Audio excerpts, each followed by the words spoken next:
أوكي، أعوذ بالله من شر الشيطان الرجيم. بسم الله الرحمن الرحيم، وصلى الله على رسول الله وعلى آل بيت رسول الله. اللهم صل على محمد وآل محمد. In فعجل فرجهم. وعجل فرجهم.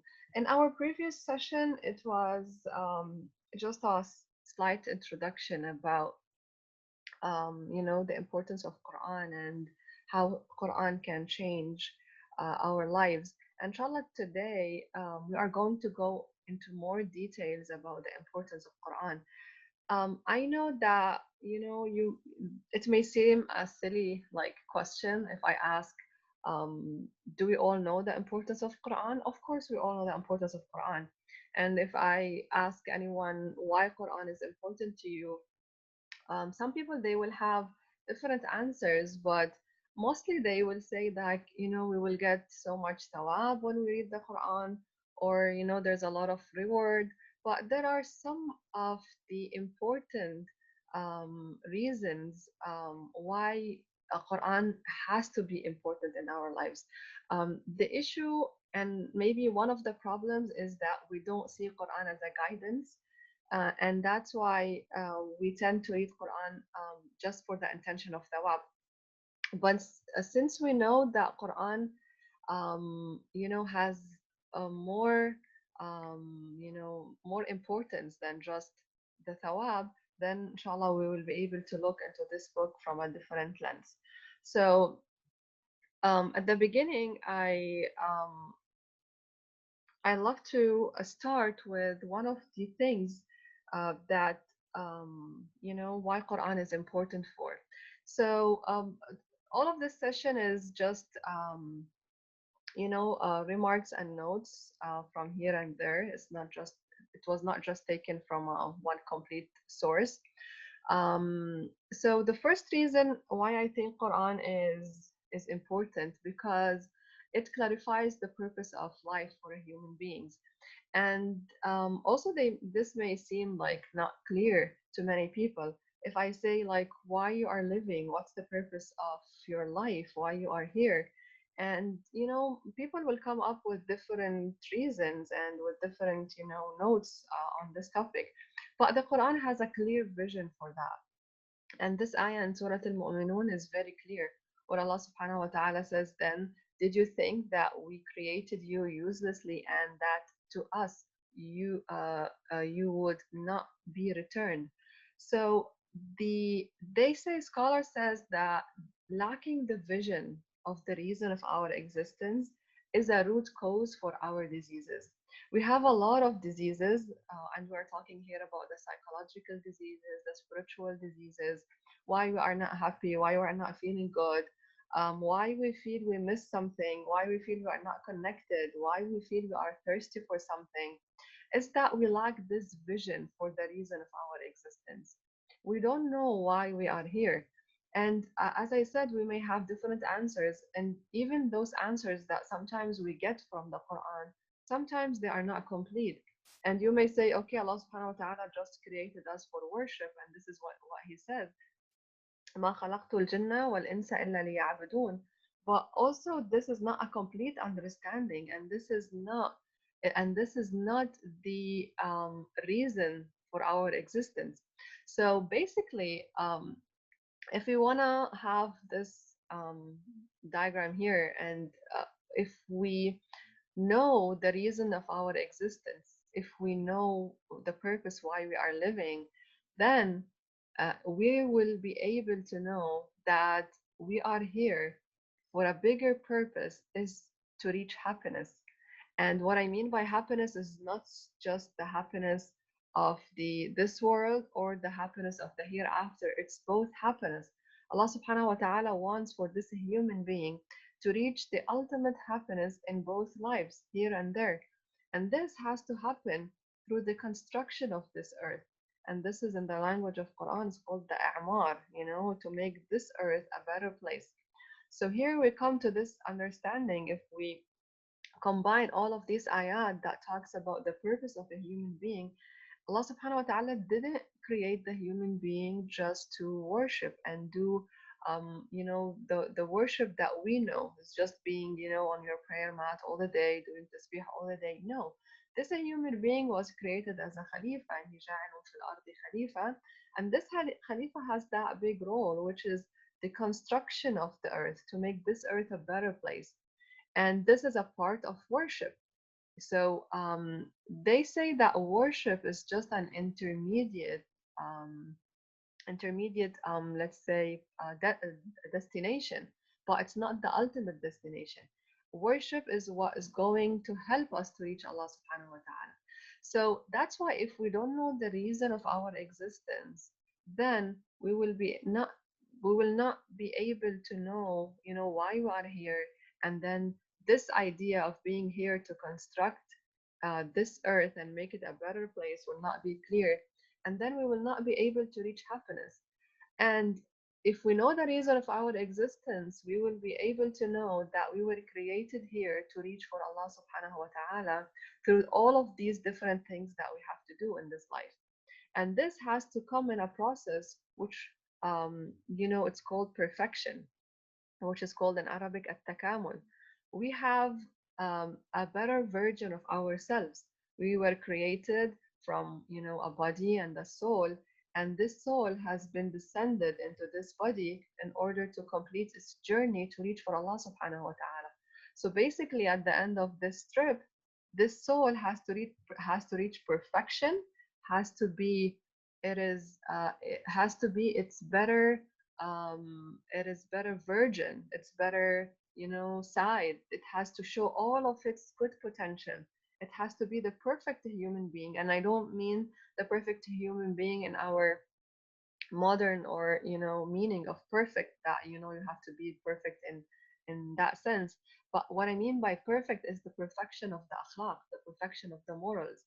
Every day we have to take from the attributes of Allah subhanahu wa ta'ala, the morals of Rasulullah, in order to be that human being that resembles the names of Allah subhanahu wa ta'ala.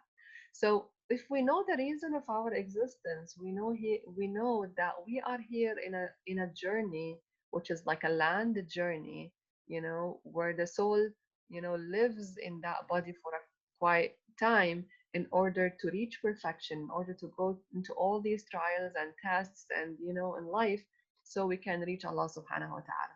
So if we know this vision, if we have this vision, and we know why we are here, this is, the big purpose of our lives, then we will be able to to know our other purposes in life, our small goals that we want to work on. We will be able to connect every intention we do with Allah subhanahu wa ta'ala, and this will give the human being the happiness. So basically, how they're connected with Quran, in many of these ayat, always tells us that our final destination is for Allah subhanahu wa ta'ala, wa anna ila rabbika ruj'a, that we are going back to him, that inna lillahi wa inna ilayhi raji'un. So from we start here to go to Allah subhanahu wa ta'ala.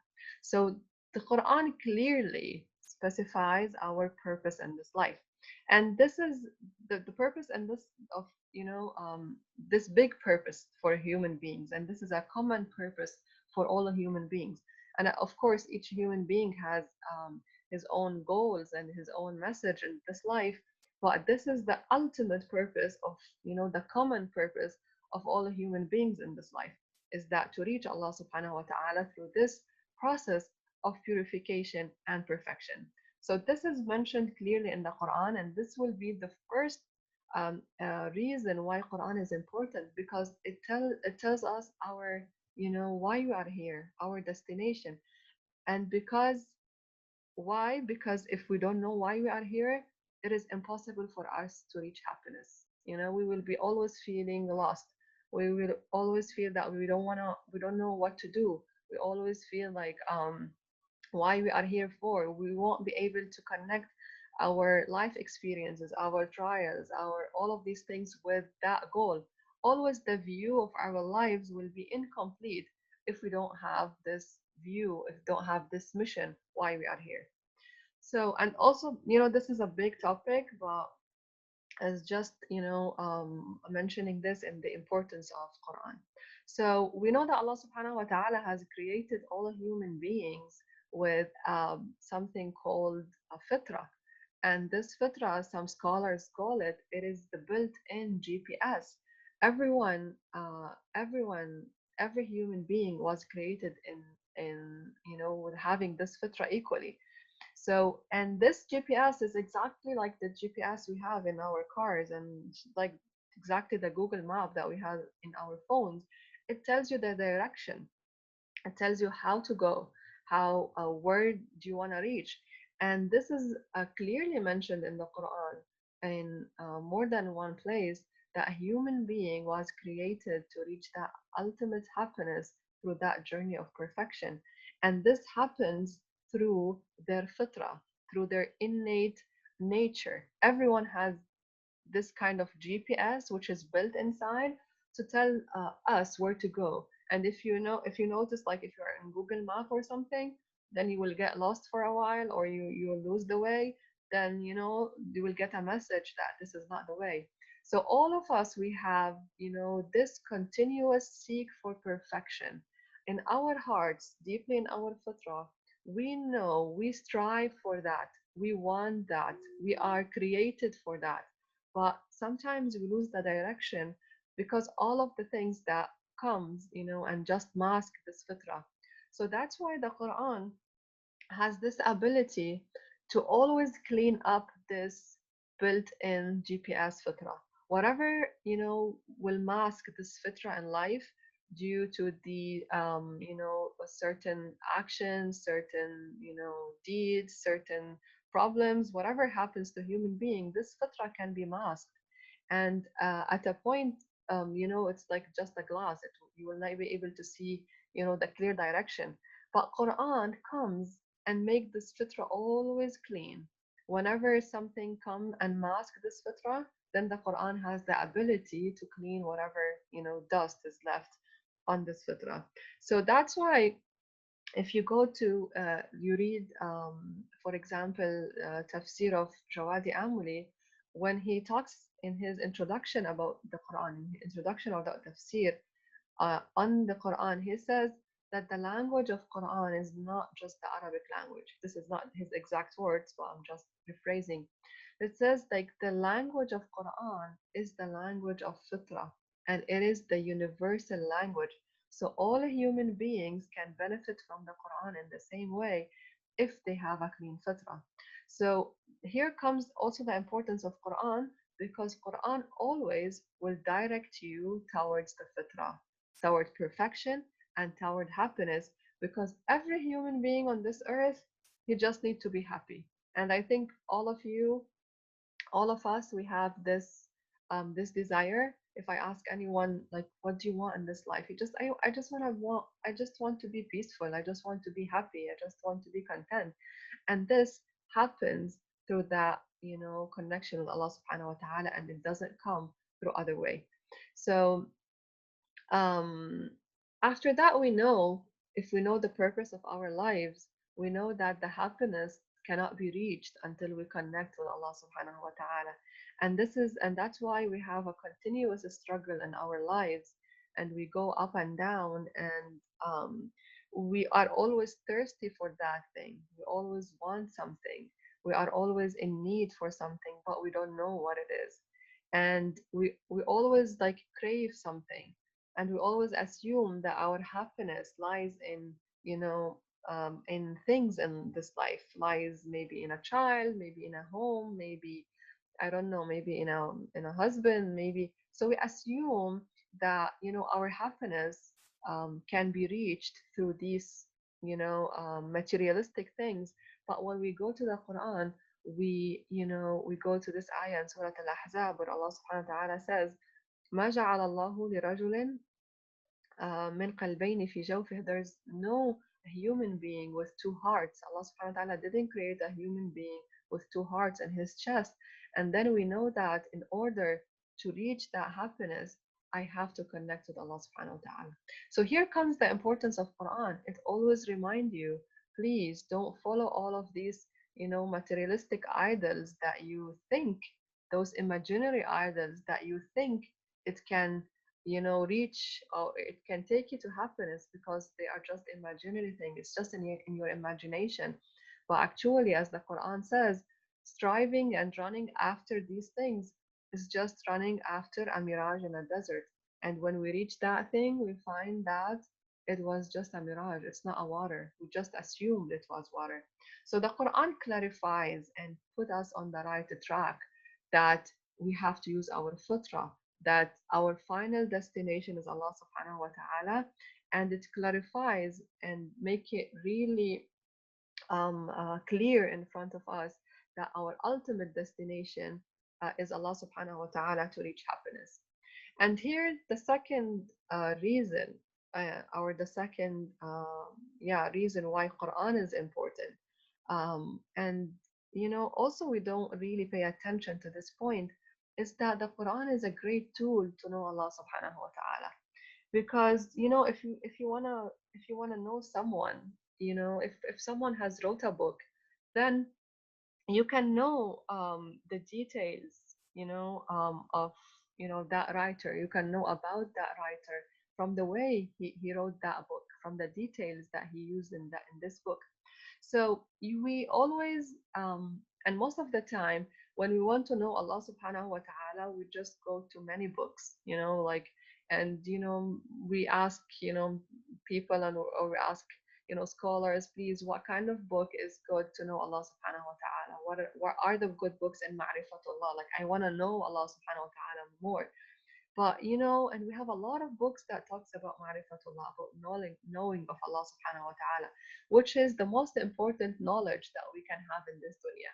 There's no important knowledge than knowing, more important than knowing Allah subhanahu wa ta'ala. It comes at the beginning, of the ladder of the important of the knowledge which is important. So if you have many things to study, if you have many things you know um, to read about, you have to start with this topic, because it is essential, it is the basic. So we usually go to other books and we forget that the best book to know about Allah subhanahu wa ta'ala is the Quran. Because whatever books I read, they are just the words of other people, but Quran is the words of Allah subhanahu wa ta'ala. It is the words, he wrote those words, so he will be able to tell about himself more than any other human being that writes a lot of books about Allah subhanahu wa ta'ala. And if we go to the Quran, we find that the Quran is divided into three parts, and or three categories according to the subjects. So one third of the Quran talks about Allah subhanahu wa ta'ala, and the other one third talks about the hereafter, and one third of the Quran talks about methodology in life. How do you want to act and worship and move in your daily life? So what I want to say here is that one third of the Quran talks about Allah subhanahu wa ta'ala. So if I just want to know him, I just have to go to this book. And usually our knowledge of Allah subhanahu wa ta'ala is so superficial. We just know, okay, he's Rahman, he's Rahim, he's a punisher, he's a rewarder, he's this, just few things. But if you go to the Quran and ask this book about Allah subhanahu wa ta'ala, one third of the ayat will be talking about him. And if you collect all of these ayat, all of these verses together, you will have a perfect, pieces to collect together and to look, Allah is this and Allah is this, and, to combine all of these things. So going back to Quran and reading Quran from this perspective, can change the way we look into Allah subhanahu wa ta'ala. We usually look into Allah subhanahu wa ta'ala into just from a narrow perspective, just from the way we assume it. But in fact, if we want to look that big view, that complete vision, we have to see what Allah subhanahu wa ta'ala has talked about himself.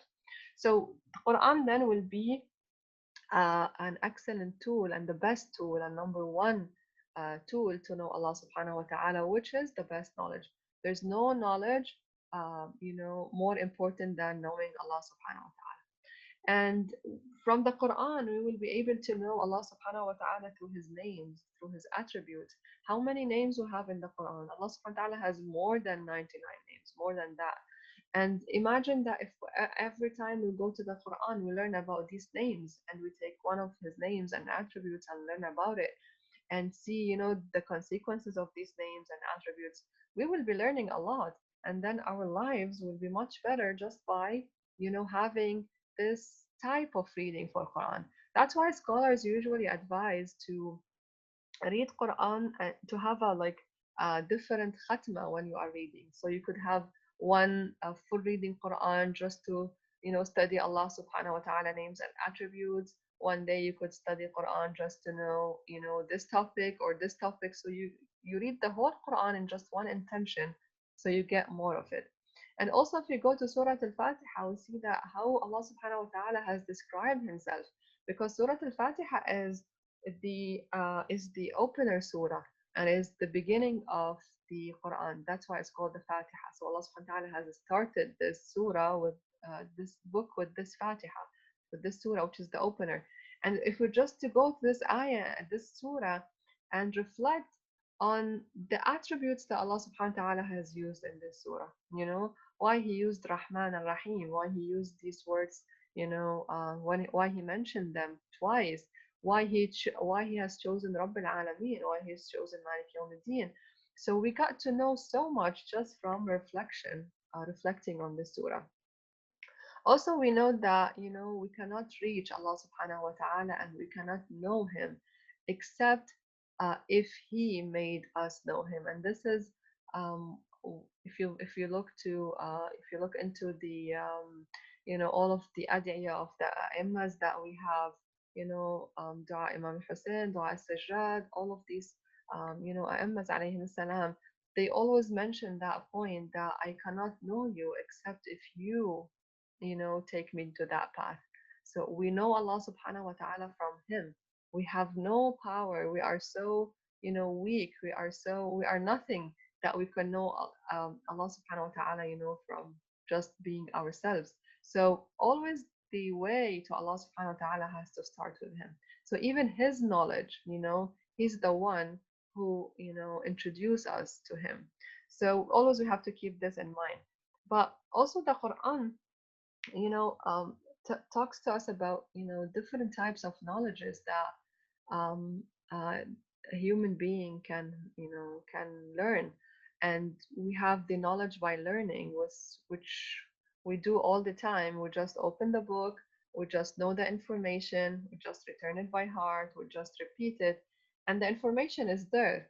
And this is called the knowledge by learning. You just learn it.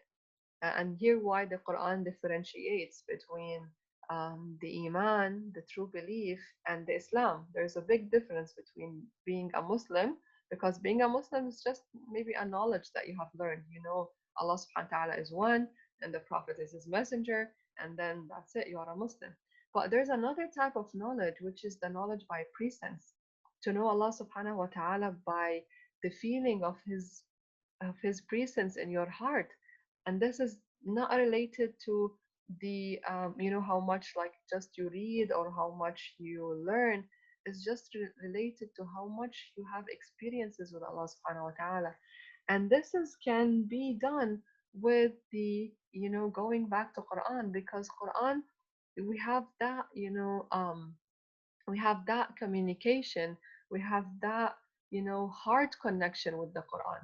It's not just that it's just an information that we take and just we apply on in daily lives. You can know, you can feel when you read Quran. How do you feel? How do you communicate with Allah subhanahu wa ta'ala? How do you feel that these ayat, they are talking to you? How these ayat, they will be able to hear your heart, to hear your chest. So that knowledge, which is the most important knowledge, is the knowledge by presence, is the knowledge that Allah subhanahu wa ta'ala wants us to experience. And this is we can have it through our relation with Quran.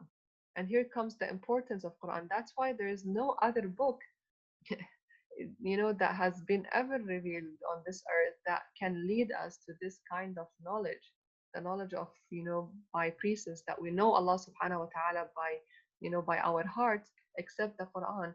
by the that relation that he is that we establish with it. The third point why Quran is important is that Quran is a way to know ourselves, and this is really important because if a human being doesn't know himself, then it is hard for him to achieve happiness in this life. It is hard for him to know his purpose in this life. It's hard for him to reach Allah subhanahu wa ta'ala. That's why we have many traditions that says he who knows himself knows his Lord. And, this has been mentioned, hadith by, Rasulullah, Imam Ali alayhi salam, that, we have to know ourselves. And if I ask anyone, how do you know yourself? What type of self knowledge you have? Or I ask anyone, who are you? So many of the answers that would come is that maybe, I am X, with the name, I am this old, this age, I have this kids, I work like that. So all of the answers that comes from asking this question, who are you, is just a knowledge of a lower self. It's just a knowledge of one part of us, which is not us, which is not truly us. So we always define ourselves by our bodies, which is, our materialistic aspects. We define ourselves with our possessions. I am this, I own this house, these are my kids, I work, I do this, I am like this, I am a teacher. So we always confine and define ourselves by our bodies, and we know that we are not going to use our bodies after we leave this world. And here when the issue happens in al barzakh, they say that at that time we don't have our bodies. The bodies there, they are going to be just that latif body. So we will be awakened at that time. Like I was all the time defining myself and defining myself and confining myself just by this body, but it's not here anymore. And at that time we will feel that we don't know ourselves, who we are, like all of that reality in this life that we were living, that we assume that is me. Now I don't have it. I don't have any of my possessions. I don't have any of my material things. I don't have any of my ego. I don't have my body. So we will be left with something which is the soul. And and this is how we get to know ourselves. Like, and this is the importance of Quran, because the Quran repeats in these ayat, like وَنَفَخْتُ فِيهِ مِنْ رُوحِي. Allah subhanahu wa ta'ala tells us that he blows in us from his soul. He breathed in us from his soul. So if we just focus on the bodies, and we are just the bodies or our possessions, and what do we own and what do we have, then we are going to be blind in the terms of Quran in this dunya. This is what the Quran says. Man kana fi hadihi a'ma fahuwa fil akhirati a'ma. Who is in this life, blind, he will be blind later on. And this doesn't mean that, he will be literally blind, like he will not be able to see in his eyes. No, it means that his true essence, he will not be able to know his true essence. And and if he's now in this dunya absent, and he's not aware of his true essence, of his true entity, then in the hereafter, in the barzakh, he will not know his true entity. He will be surprised. He will see, okay, who's this? It's not me. So that's why the Quran here is important in that sense, that it tells us that we are not our bodies, we are not those materialistic human beings, we are those spiritual entities which Allah subhanahu wa ta'ala has breathed in us from his soul, and we have to reach to him. So this is the first thing. And any type of definition which is related to any type of materialistic aspect or procession or body is just an, they call it a lower self definition or an ego definition, which means we are still at that low level of defining ourselves or of knowing ourselves. We just know ourselves from one aspect, which is the lower aspect of us. So this is one point, a really important point, how Quran tells us that who we are, introduce us to ourselves. hey, wake up. You are not those bodies. You are not going to use them. You have to wake up for your true entity, which is your spiritual entity, which is this spirit that, it is in you. So the other point that the Quran mentions about knowing ourselves, which is because, as I mentioned, knowing ourselves is really important. We cannot reach any place without knowing ourselves. So the other point which the Quran mentions also, when Allah subhanahu wa ta'ala says, يا أيها الناس أنتم الفقراء إلى الله والله هو الغني الحميد. The other point is that, we are needy for Allah subhanahu wa ta'ala. And when you go to the books that talks about this subject, it says that it's not just that human beings are needy for Allah. They call it human beings are the ainul faqr, which means they are mixed. They are the neediness itself. It's not just they are needy, they are the neediness itself to Allah subhanahu wa ta'ala. Which means that if we go to these ayat and we know ourselves from this part, from this view, that I am always in continuous need for Allah subhanahu wa ta'ala from every aspect and every point in my life, from this single breath that I am breathing right now, from my heart pumping right now, to whatever, things that comes to your mind right now, to our biggest needs. And we need him in every, like, if I say in every second, I would be mistaken, because it's more than that. So, and we need him for his, sustenance, for tawfiq, for rahmah, for mercy, for blessings. We cannot do anything without his power, without his will.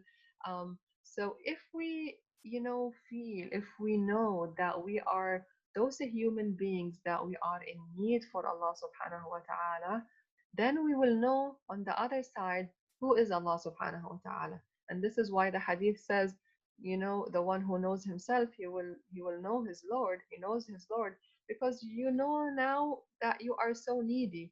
And then if you are needy, then on the other end is the one who is, the sustainer. He is the one, the ghani, that doesn't need anyone.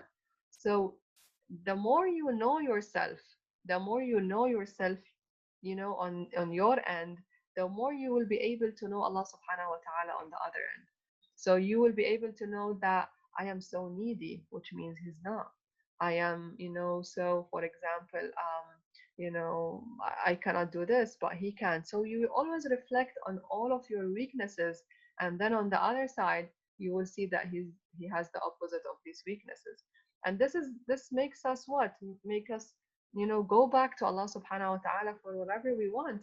And this is what the Quran mentions in many of the ayat, just call on me, just ask, just, no one can lift anything bad from you except Allah. No one can give you anything good except Him. So this knowledge, this self-knowledge will make us more connected to Allah subhanahu wa ta'ala. And this can happen through the Quran. Because in reality, Quran tells us who we are. So we have, to know that we are those poor entities to Allah subhanahu wa ta'ala. And also the Quran, in that sense, that He will tell us our, why it's important. How can Quran be a tool to know ourselves, is that Quran will be honest with us, and will tell us our faults and our defects, and whatever problems we have in our self, because the Quran tells us in, more than one part in the Quran, that human beings are weak. Human beings, they get scared easily. Human beings, they don't like to give. So you will be able to know what is your design as a human being, and how to cross all of these faults and, defects that comes in your lives. And here, the Quran acts like a mirror. It will reflect all of your. It will be like the most important tool for, to reflect um, your real image. Because, if you ask someone, even if it's a close friend, about your defects and your faults, they won't tell you sometimes the truth. But if you have this daily relation with the Quran, then Quran will be able to tell you here, like, hey, here you did a mistake and here you should do this. And then the Quran will be directing you.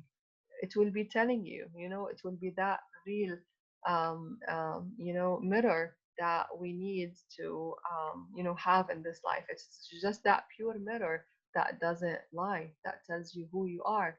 And during this relation that you will have, with the Quran will guide you by these messages, will give you these messages like, okay, here it's not like this, and here you should act like this.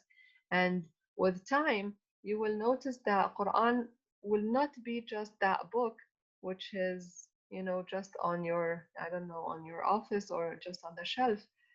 Those ayat will be embedded in your soul. It will just be embedded there. So once you are in any position, once you are in any, any place where you need these ayat, you will notice that these ayat will come up even if you don't have a Quran open in front of you, and they will be your guide. You will, like, an ayah will just be, in front of your face or just in your ear, or you will remember one ayah. So, and this is the way that Quran, let us know ourselves more.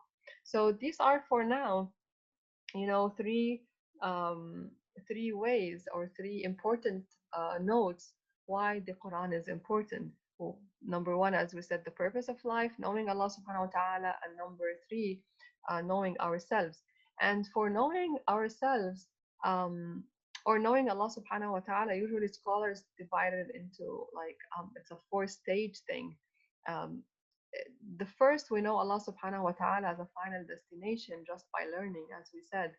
And we know that we are needy creatures and needy human beings just by learning. We know that. The Quran says that. We know Allah subhanahu wa ta'ala just by reading the Quran. That's knowledge by learning. But then Quran will take us into another journey, which is knowing Allah subhanahu wa ta'ala by his presence, and feeling that neediness in you in presence. It's not that, okay, now the Quran had told me that I am, a poor human being, I am needy creature. No. Now, after that, the Quran will take you into that, journey where you feel that, needness of Allah subhanahu wa ta'ala. It will not be just knowledge by learning. It will be knowledge by presence. It in both ways. Knowledge of Allah subhanahu wa ta'ala and knowledge of yourself. Because if you just know, it's just knowledge there in our minds.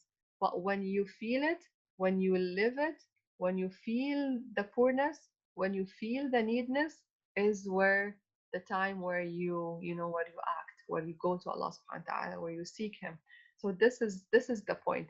We don't want to know Allah subhanahu wa ta'ala from the Quran, just by his names and attributes, and memorize it, and that's it. We don't want to know that we are, needy creatures just from memorizing this ayah.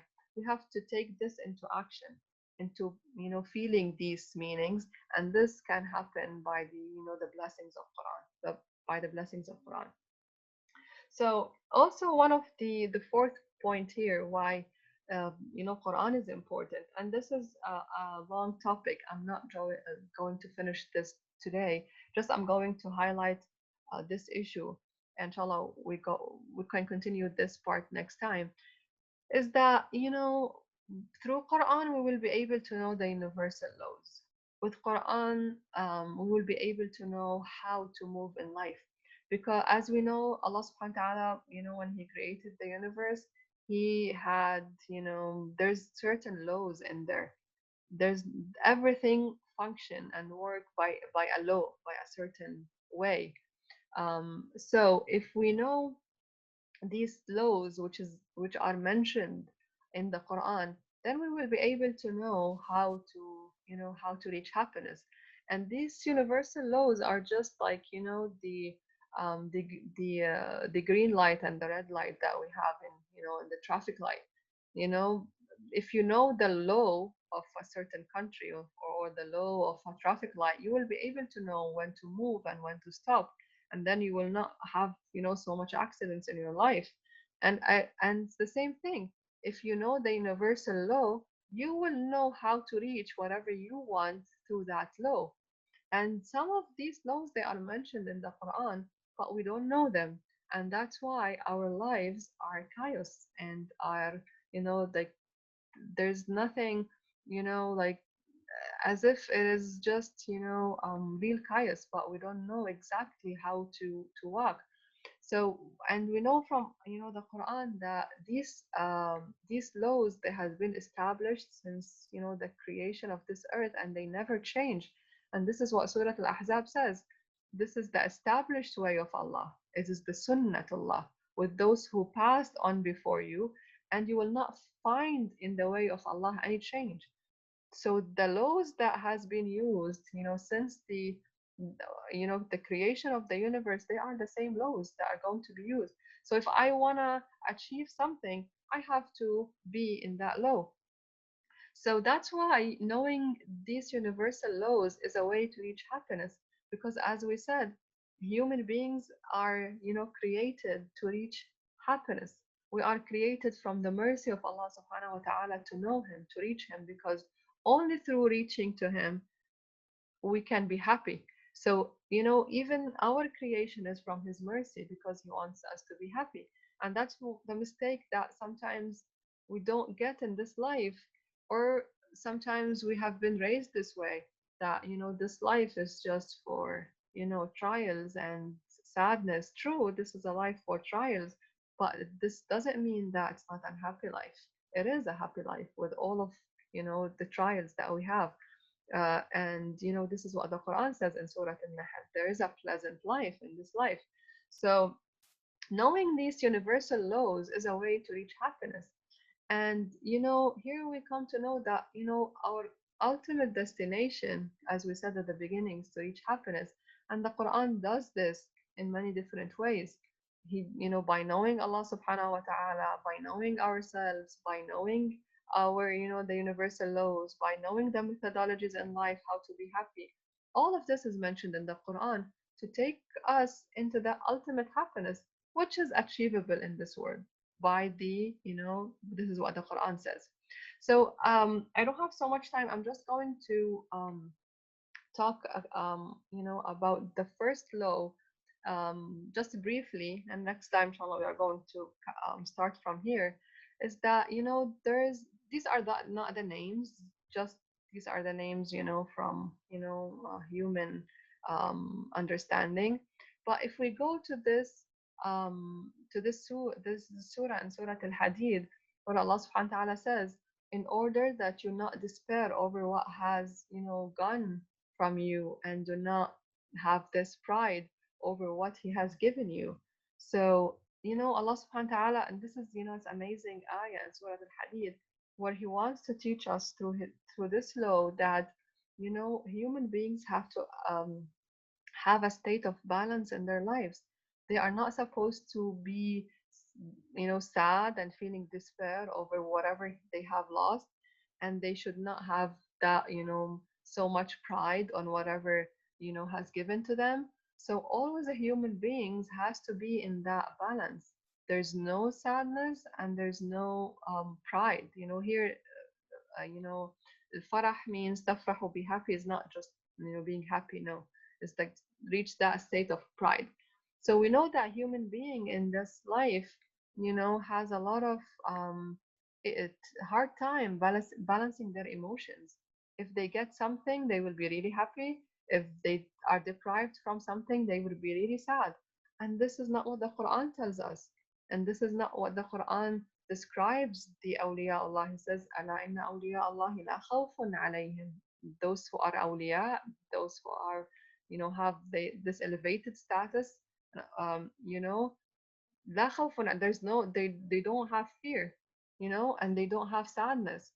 So in order to reach to that state where we are from those people, we have to have that balance in life. Our emotions has to be balanced, our thinking has to be balanced. Like we should not be sad of whatever we have lost, and we should not be happy for whatever we get. So if you apply this law, if you apply this rule in your life, you will be always feeling the same way all the time. It doesn't mean that we are not allowed to be happy or not allowed to be sad. No, but I'm talking about that perception of balancing, not our emotions, but even our thinking.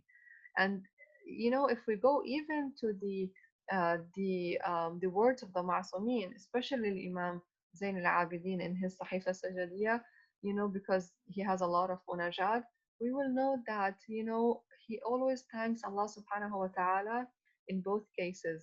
And in that dua when he gets sick, he say to Allah subhanahu wa ta'ala, like, I don't, when I should thank you, in which state? In the state where I was granted health, or in a state where I had the disease. So, which means that human beings have to be in that balance all the time. No despair, no sadness, and no, too much of happiness that it's not the true happiness. It is the happiness that comes with pride. Okay, this is He has given me because I am good. Allah given me because I am special. No, So these ayat in the Quran teaches us how to be balanced human beings, how to live our lives with balances. Because most of our problems that we have, especially in our psychological life, is because of the way we look into things. The way things are not balanced in, in emotions or whatever. So I'm going to stop here, but inshallah, next time we are going to talk about other laws, which is the law of change, how to change, the law of reflection, the law of responsibility in the Quran, the law of all for good, and other laws that we can talk more specifically. وصلى الله على رسول الله وعلى آل بيت رسول الله.